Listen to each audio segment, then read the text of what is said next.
नमस्कार दोस्तों, मैं आपका अपना एडवोकेट अजय शर्मा आपका एक बार फिर से स्वागत करता हूं आप ही के चैनल लॉ अवेयरनेस में।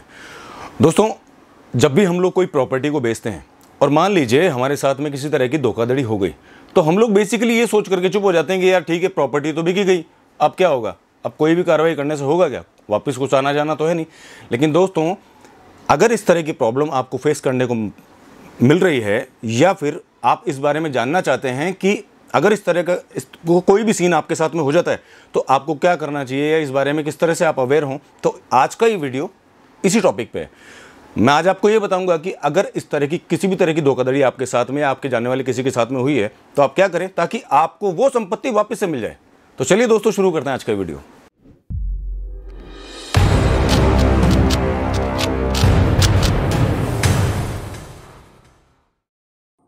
दोस्तों, कई बार ये देखने में आता है कि किसी संपत्ति की बिक्री जरिए रजिस्ट्री करवा देने और खरीदार को संपत्ति का कब्जा दे देने के बाद बेचने वाले व्यक्ति को अपने साथ हुई ठगी या बेईमानी का पता चलता है।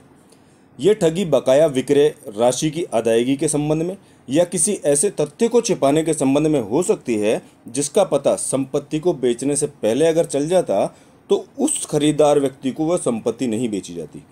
लेकिन संपत्ति बिकने के बाद में यदि ये तथ्य पता लगे तो भी आप घबराएं नहीं। आपको ये अधिकार है कि आप विक्रय की गई संपत्ति को, उसका जो विक्रय पत्र है यानी रजिस्ट्री जो है, उसको निरस्त करवा करके अपनी संपत्ति को वापस ले सकते हैं और वापस संपत्ति का कब्जा भी ले सकते हैं। आपको संपत्ति वापस लेने के लिए सिविल वाद का सहारा लेना होगा। तो आइए जानते हैं कि इसकी क्या प्रक्रिया होती है। साथ में जो केस करने के लिए आप पैसा जो इन्वेस्ट करना पड़ता है, लगाना पड़ता है, वो भी आपको वापस कैसे मिलता है और कहां पर किस तरह से आप केस को फाइल करके अपनी संपत्ति को वापस प्राप्त कर सकते हैं।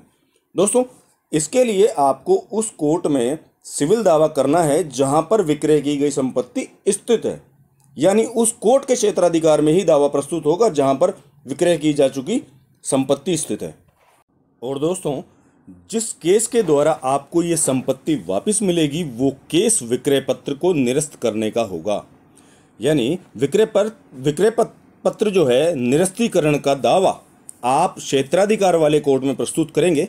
यहाँ आपको इस दावे के लिए न्यायालय में कोर्ट फीस अदा करनी पड़ेगी, जिसे कि कोर्ट फीस कहा जाता है। और ये कोर्ट फीस संपत्ति की डीएलसी पर आधारित ना होकर के वो रकम होगी जिस रकम पर या जिस राशि पर वो संपत्ति आपने विक्रय की है। इस दावे के लिए आपको विक्रय पत्र निरस्ती का मजबूत आधार, जैसे कि बकाया विक्रय राशि अदा ना करना, संपत्ति को हड़पने के लिए किया गया किसी भी प्रकार का धोखा या विक्रय के समय कैंसिल किए गए या छुपाए गए फैक्ट अंकित करने होंगे। इस प्रकार के वाद प्रस्तुति के बाद में आपको सर्वप्रथम उस संपत्ति के अन्यत्र विक्रय पर रोक लगाने के लिए स्टे प्राप्त करना होगा। यानी कि आपने बेच दिया और बेच देने के बाद में अगर आपको लगता है कि सामने वाला हो सकता है आपके दावे की वजह से या दावा डिसाइड होने के में लगने वाला जो समय उससे पहले किसी और को ना बेच दे, तो सबसे पहले तो उस प्रॉपर्टी के ऊपर आप स्टे ले लें। स्टे करने के बाद में फिर वो आपका दावा चलता है।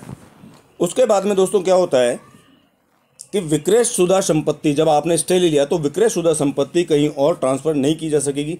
उस संपत्ति पर स्टे होने के बाद में आपके वाद में इश्यूज फ्रेम किए जाते हैं, जिन पर दोनों पक्षों की साक्ष्य लेकर के व सबूतों के आधार के ऊपर कोर्ट को उचित लगे तो वो संपत्ति के विक्रय को निरस्त करके आपकी संपत्ति आपको वापस दिलवा देता है। साथ ही आप द्वारा पे की गई फीस केस जीतने की स्थिति में आपको वापस कोर्ट द्वारा दे भी दी जाती है।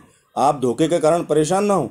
यदि संपत्ति विक्रय कर दी गई है, कब्जा ट्रांसफ़र हो चुका है, तो भी आप ऐसे धोखेबाज व्यक्ति को सबक सिखा सकते हैं और अपनी संपत्ति वापस प्राप्त कर सकते हैं। अन्याय होने पर ज्ञान के अभाव में चुप ना रहें, मजबूत कदम उठाएं और न्याय पाएं। दोस्तों, अगर इस वीडियो में दी गई जानकारी आपको पसंद आई हो तो वीडियो को लाइक करें, चैनल को सब्सक्राइब नहीं किया है तो वो भी कर लें, बेल नोटिफिकेशन को भी ऑन कर लें और जनहित के लिए इस वीडियो को शेयर भी कर दें। तो चलिए दोस्तों, मिलते हैं फिर किसी नए वीडियो में, फिर किसी नए टॉपिक के साथ। तब तक के लिए जय हिंद, जय भारत। और हाँ, हो सके तो मेरे और जो मीडिया हैंडल्स हैं वो भी जो डिस्क्रिप्शन बॉक्स में दिए हैं उनको भी आप प्लीज़ फॉलो कर लें। धन्यवाद।